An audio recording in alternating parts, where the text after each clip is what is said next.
Hello everyone, আমি সৈকত দফাদার। Welcome to target সরকারি চাকরি। আমরা যে পার্সেন্টেজ চ্যাপ্টারটা করছিলাম তার আজ পার্ট 4 এনেছে। এখানে আরও কিছু অঙ্ক করব যার মাধ্যমে আমরা পার্সেন্টেজ চ্যাপ্টারটাকে আরও ভালোভাবে বুঝবো। ওকে, তো লেটস স্টার্ট। শুরু করার আগে বলে রাখি, এই হলো আমার telegram channel GK quiz with Saikat Dafadar. এখানে এই অঙ্কের এই পিডিএফগুলো পেয়ে যাবে।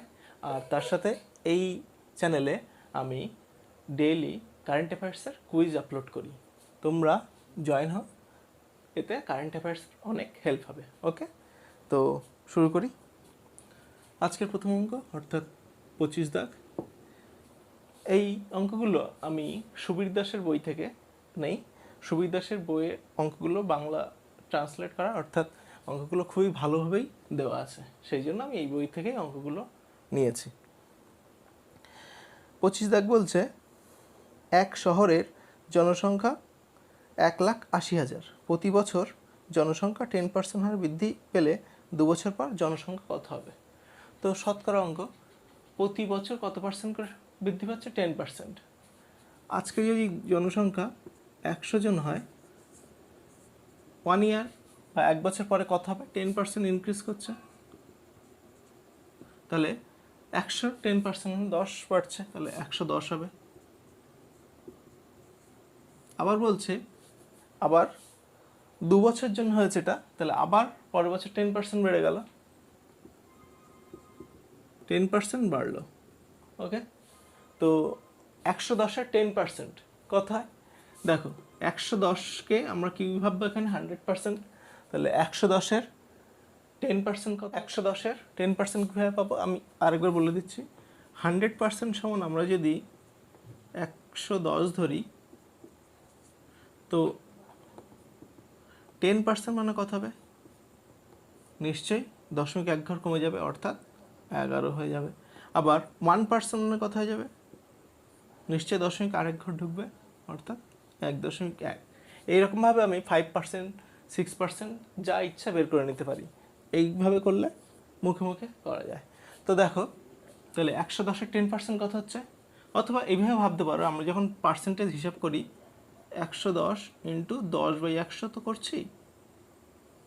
তো আমরা কি করছি? নিচের দুটো শূন্য উপরের দুটো শূন্য কেটে দিচ্ছি, তাহলে দেখো 11-1-11। তার মানে এই 110-এর একটা শূন্য আর এই পার্সেন্টেজের 10% ছিল এর একটা শূন্য কেটে গেলে এই নিচের 100-র সাথে যদি কাটা যায়, তাহলে দেখো 11ই পড়ে থাকছে। তাহলে আমি ডিরেক্ট এই দুটো শূন্য বাদ দিয়ে বলতে পারি 11। তাহলে 11 বাড়ছে, 110-এর ওপরে 11 বাড়া মানে কত হচ্ছে? 121। তো কি বললাম, আজকে যে জনসংখ্যা 100 থাকে, পরের বছর গিয়ে 110 হচ্ছে, তারপরের বছর গিয়ে 121 হচ্ছে।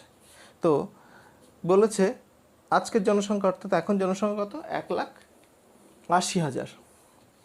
তো এইটা আমাদের ক্যালকুলেশন অনুযায়ী ধরে নিয়েছিলাম। তো এখানকার জনসংখ্যা বলেছে 1,80,000।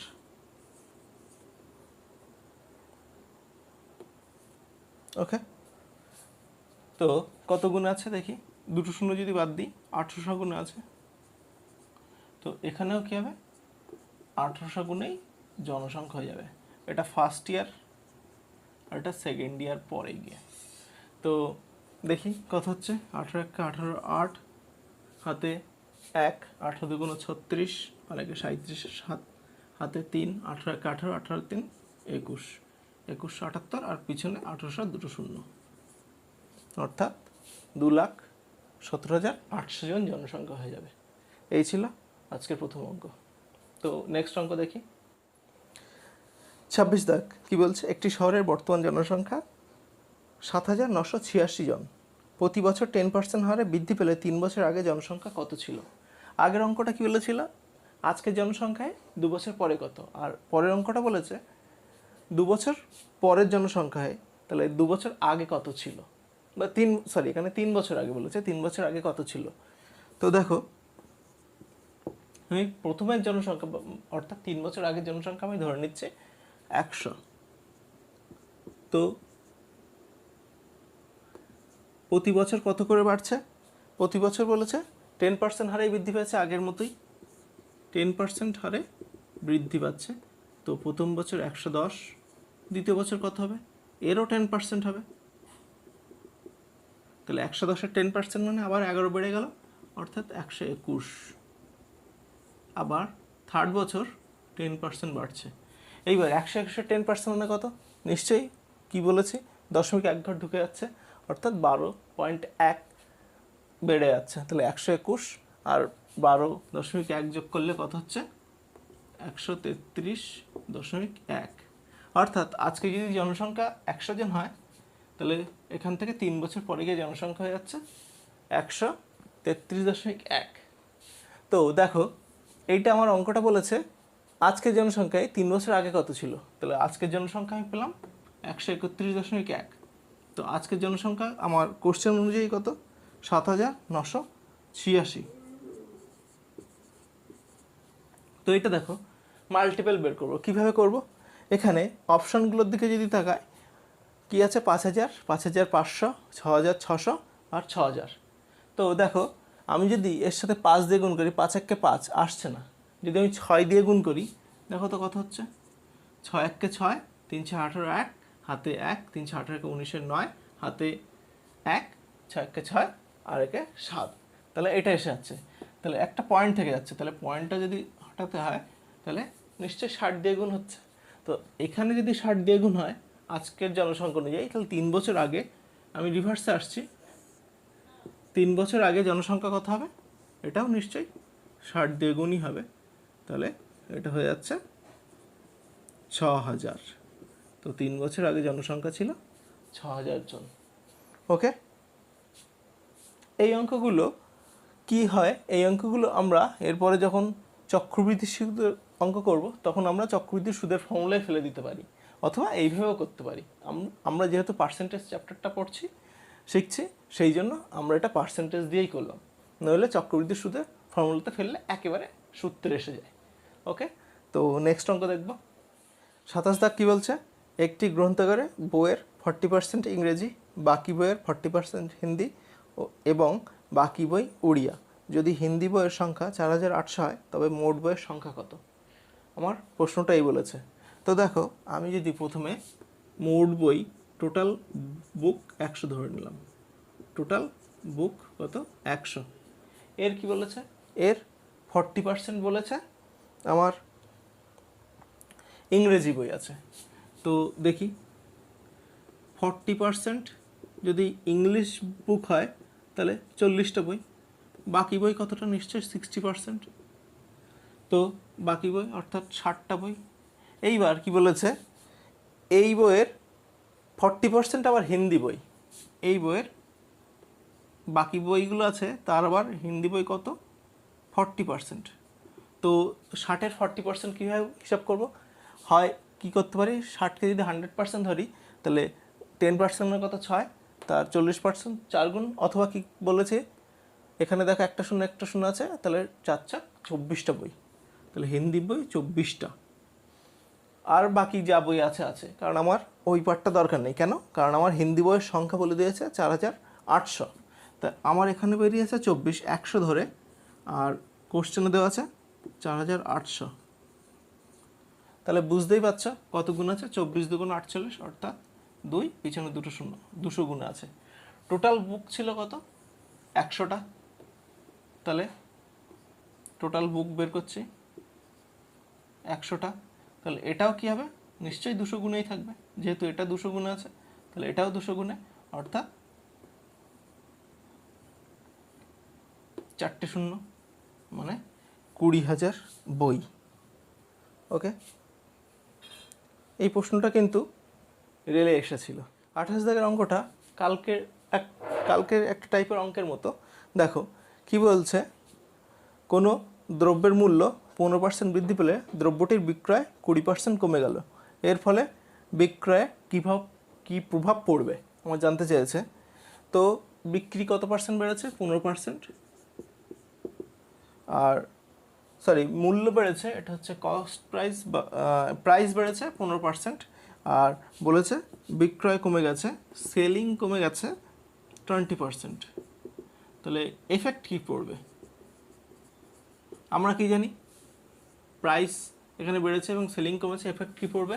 সেই ফর্মুলা করেছিলাম কি, x + y + xy/100। এখানে এটা হচ্ছে বেড়েছে, ইনক্রিজ করেছে, আর সেলিং কমে গেছে, তাহলে এটা প্লাস হবে, এটা নিশ্চয়ই ডিক্রিজ হয়েছে, তাহলে মাইনাস হবে। তাহলে ফর্মুলা অনুযায়ী প্লাস এক্স ছিল মানে প্লাস 15 মাইনাস 20, কেন? কারণ এটা ডিক্রিজ হয়েছে। প্লাস মাইনাসে মাইনাস 15 ইন্টু 20 অর্থাৎ 300 হবে বাই 100। তাহলে এখানে কি দেখলাম? এখানে দেখছি কত হচ্ছে -5, আর এখানে কত হচ্ছে কাটাকুটি করলে 300 বাই 100 অর্থাৎ 3 -8 অর্থাৎ -8% হচ্ছে। আর মাইনাস মানে কি ডিক্রিজ হয়েছে, অর্থাৎ এখানে ক্ষতি হচ্ছে। তার মানে অ্যান্সার হবে 8% ক্ষতি। ওকে, দেখো এরপরে 29 দেখ বলছে কেরোসিনের মূল্য 30% বৃদ্ধি পাওয়ায় কোনো পরিবার কেরোসিনের ব্যবহার কমানো হলেও খরচ 4% বেড়ে গেল। ওই পরিবারে কেরোসিনের ব্যবহার কী হারে কমানো হয়েছিল? তো 28 অঙ্ক আর 29 অঙ্ক কী পার্থক্য একটু এখানে ভালোভাবে বুঝতে হবে, এবং 29 অঙ্কটা কিন্তু ভেরি ভেরি ইম্পর্ট্যান্ট। আগের অঙ্কটার সাথে একটু পার্থক্য আছে, দেখে না।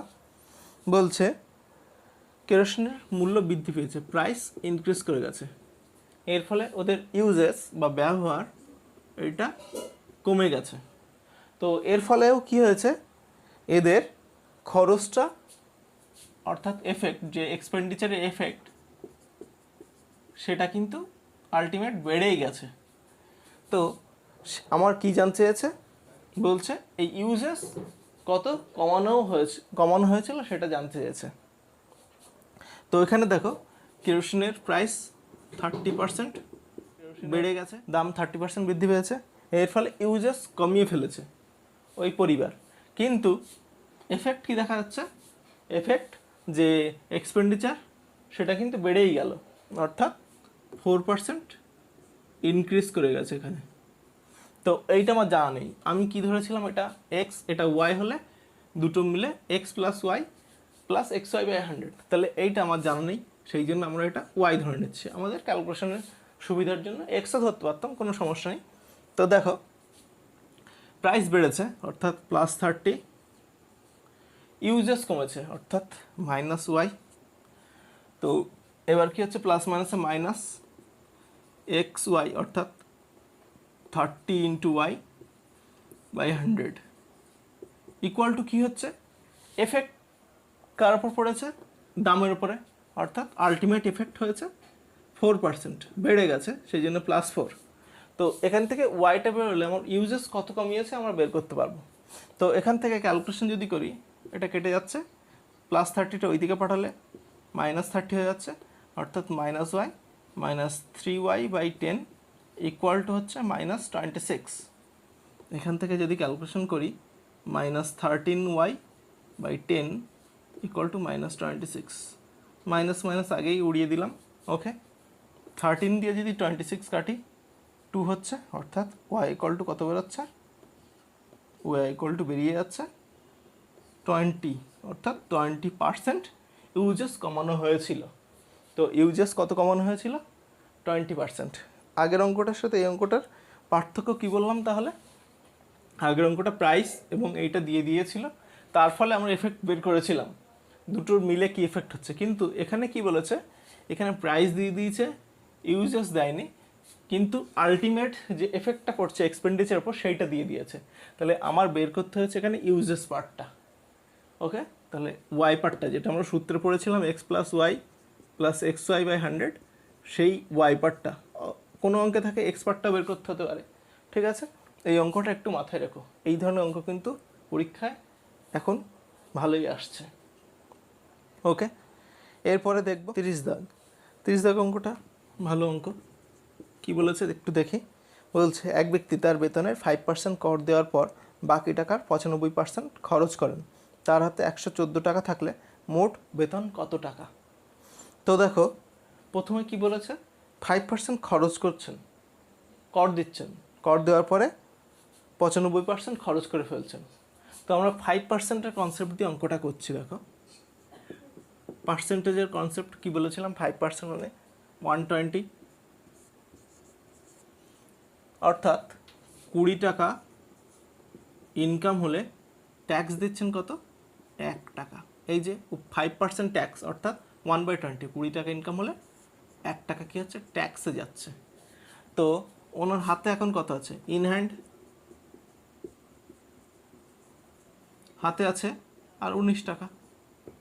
এই 19 টাকার 95% খরচ করে ফেলছেন।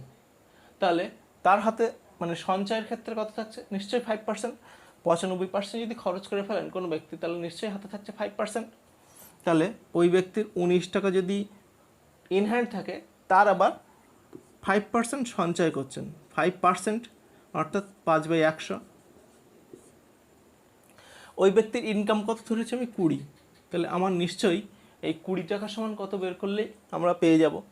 তো 19 টাকার 5%, আর ওনার হাতে কত আছে, ওনার হাতে ছিল 114 টাকা। তো দেখো এখান থেকে 5 ইকুইভ্যালেন্ট কত হচ্ছে, 114। ঐকিক নিয়মেই করি, 100/19। এটা যদি আমি 19 দিয়ে কাটি, 6 19 114, তাহলে 5 ইকুইভ্যালেন্ট কত হলো, 600 হচ্ছে। তো আমার আনতে হবে কত, আমার ইনকাম কত বেরিয়েছে, 20 টাকা।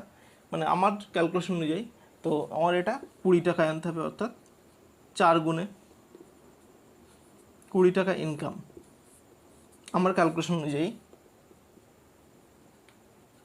ইনকাম 20 টাকা, তাহলে এখানে 4 গুণ করেছি, এখানে 600 হয়েছে, তারও নিশ্চয়ই 4 গুণ, অর্থাৎ 2400 টাকা ওনার টোটাল ইনকাম। 600 এখানে যেহেতু 4 গুণ হয়েছে, তাহলে নিশ্চয়ই এখানেও 4 গুণ। এটা 100 ধরেও করা যেত, কোনো সমস্যা নেই। আমি 5% কনসেপ্ট দিয়ে করালাম অঙ্কটা। 31 দাগ বলছে, এক ব্যক্তির বর্তমান বেতন 10,000 টাকা। পরপর 3 বছর বেতন যথাক্রমে 10%, 20% ও 30% বৃদ্ধি হলে 3 বছর পর বেতন কত টাকা হবে। তো দেখো প্রথম বছর বেড়েছে কত, 10%, তারপরের বছর বেড়েছে 20%, তারপরের বছর বেড়েছে 30%। কোনো ব্যক্তির আজকে যদি বেতন 100 টাকা, 1 বছর পরে কত হবে, 110 টাকা। তারপরের বছর কত হবে, 120 টাকা। তো আমরা ডিরেক্ট কিভাবে পাই দেখো, বর্তমান বেতন 10,000 টাকা, তো 1 বছর পরে বেতন কত দাঁড়াবে, নিশ্চয়ই 100 টাকা হলে 110 টাকা হতো, সেই জন্য 110/100। এটা ফার্স্ট বছর। এইবার এর ওপরে কী হচ্ছে, আবার সেকেন্ড বছর গিয়ে 20% বাড়ছে। তো 20% যদি বাড়ে, তাহলে নিশ্চয়ই 100 টাকার উপর 120 টাকা, অর্থাৎ 120/100। থার্ড বছর গিয়ে কী হবে, থার্ড বছর পরে 30% বাড়ছে, অর্থাৎ 100 টাকার উপরে 130 টাকা হবে। তো 3 বছর পরে ইনকাম কত দাঁড়াচ্ছে, 10,000 ইন্টু 110/100 ফার্স্ট বছরের জন্য, সেকেন্ড বছরে গিয়ে তার উপরে 120/100, থার্ড বছর গিয়ে তার উপরে 130/100 টাকা। এই হলো। তো এবার ক্যালকুলেশন করছি, 1 2 3 4 5 6টা শূন্য কাটলো, 1টা 2টো 3টে, আর এখান থেকে 3টে শূন্য কেটে দিলাম, অর্থাৎ আমার গুণ করতে হবে 11 12 13। তো 11 12 গুণ করলে কত হয়, 11 12 132। এইবার সেটাকে 13 দিয়ে গুণ, 13 2 26 6, হাতে 2, 3 13 39, আর 2 41 1, হাতে 4, 13 1 13, 13 4 17। তো দাঁড়াচ্ছে 17 16, আর নিশ্চয়ই একটা শূন্য আছে এখানে, তো কত হচ্ছে, 17,160 টাকা, অর্থাৎ অপশন সি। তো এরপরে অঙ্কটা দেখব, একই টাইপের অঙ্ক। পরের অঙ্ক 25 দাগের অঙ্ক কী বলছে, একটি গাড়ির দাম পরপর 3 বছর যথাক্রমে 10%, 20% ও 30% হ্রাস পেয়ে 5,04,000 টাকা হলো। প্রথমে গাড়িটির দাম কত ছিল। তো এখানে আগেরবার কী পেয়েছিলাম, আগের অঙ্কটার ক্ষেত্রে এখন দাম দেওয়া ছিল 3 বছর পরে গিয়ে কত হচ্ছিল, কিন্তু এখানে দেওয়া আছে এখন দাম 3 বছর আগের দামটা জানতে চেয়েছে।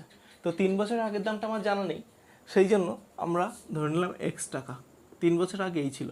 এইবার সেখান থেকে কী হচ্ছে, আস্তে আস্তে 1 বছর করে যাচ্ছে, ভ্যালু কমছে। প্রথম বছর ভ্যালু কত কমেছে, 10%। তো 10% ভ্যালু কমা মানে কি, 100 টাকার উপরে 90 টাকা হয়ে গেছে ওর দাম। তো 90/100। ওকে, সেকেন্ড বছর কী হয়েছে, আবার ভ্যালু কমেছে কত, এবার 20%। 20% যদি ভ্যালু কমে 100 টাকা হবে, ওর দাম হয়ে যাচ্ছে 80/100। তো এইভাবে থার্ড বছর কত হয়েছে, 30% কমে গেছে, তো 70/100। এই হলো এই 3 বছরের পরের ভ্যালু। এইবার এটা কার সমান বলেছে, এখন দাম হয়ে গেছে 5,04,000 টাকা।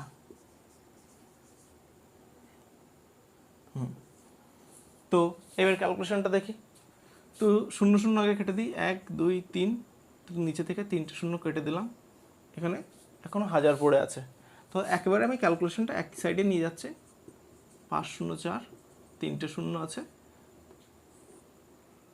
এখানে 1000 উপরে উঠে গেল, আর 8 9 আর 7, অর্থাৎ 9 8 7 ক্যালকুলেশন করছি। তো প্রথমে 7 দিয়ে কাটছি, 7 দিয়ে কাটলে 7 7 49, তারপরে 14, 7 2 14, 3টে শূন্য পড়ে আছে। তো দেখো 8 নং 72, তাহলে একেবারেই কেটে দিচ্ছি, 8 নং 72, এখানে 72 একেবারে কেটে দিলে এখানে 1000 পড়ে থাকছে, 1000 আর এখানে 1000, অর্থাৎ গুণ করলে x = কত হচ্ছে, 10 লাখ। তো গাড়িটি 3 বছর আগে ভ্যালু কত ছিল, 10 লাখ টাকা, অপশান বি। এরপরে 33 দাগ দেখো, 33 দাগটাও প্রায় সেম, এটা হোমওয়ার্ক থাকবে।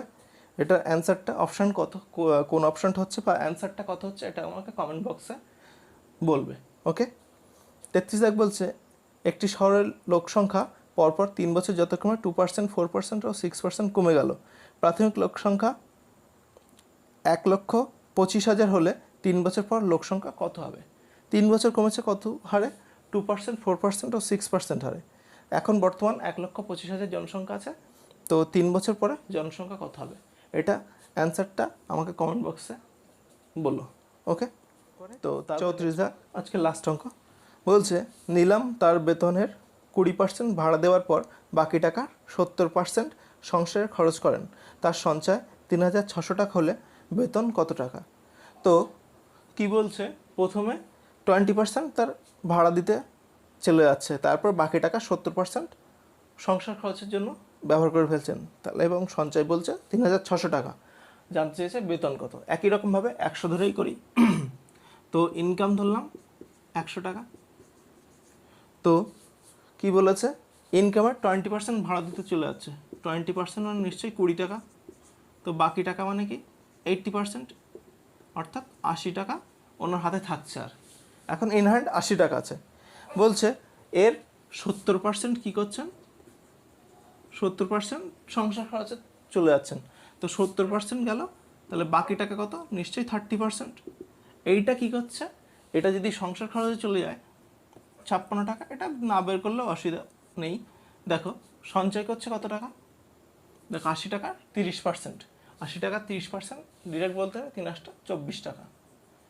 এইটাই হলো ওনার সেভিংস 100 টাকা অনুযায়ী। আমার কোশ্চেনে কি বলেছে, কোশ্চেনে বলেছে সেভিংস হচ্ছে 3,600 টাকা। তো এই 24 ইকুয়ালেন্ট টু 3,600। তো দেখি এবার ইকুয়াল করি। দেখো আমি যদি 12 দিয়ে কাটি, 2 ইকুয়ালেন্ট টু কত হচ্ছে, 12 দিয়ে কাটলে 3 × 36 অর্থাৎ 300, অর্থাৎ 150 গুণে আছে, বুঝতেই পারছি। তো আমার ইনকাম কত ধরেছি, 100 টাকা। এখান থেকে বলতে পারি এটা 50 গুণে আছে, তাহলে এটাও 50 গুণে থাকবে, অথবা এটা দেখতে হলাম এখান থেকে এটা 150 গুণে আছে, তো এটাও 150 গুণেই থাকবে। যে কোনোভাবেই বলতে পারি, হয় এইভাবে বলতে পারি 50 গুণে আছে, অথবা এইভাবে বলতে পারি, কোনো সমস্যা নেই। তো দেখো যদি আমি এইভাবে বলি এটা 50 গুণে আছে, তো এটা 50 গুণে থাকবে। তো 3 হচ্ছে 15 আর 3টে শূন্য, অর্থাৎ 15,000 টাকা তার ইনকাম। অথবা যদি আমি এইভাবে দেখি 150 গুণ আছে, তো এটাও দেখো 150 গুণেই আছে। ওকে, তো এইভাবে আমরা ক্যালকুলেশনগুলো করতে পারি। তো আজকে এই পর্যন্ত। যদি ভিডিওটা ভালো লেগে থাকে অবশ্যই লাইক করো, তার সাথে অবশ্যই কমেন্ট করো, এবং নতুন আসলে অবশ্যই সাবস্ক্রাইব করো। Thank you for watching.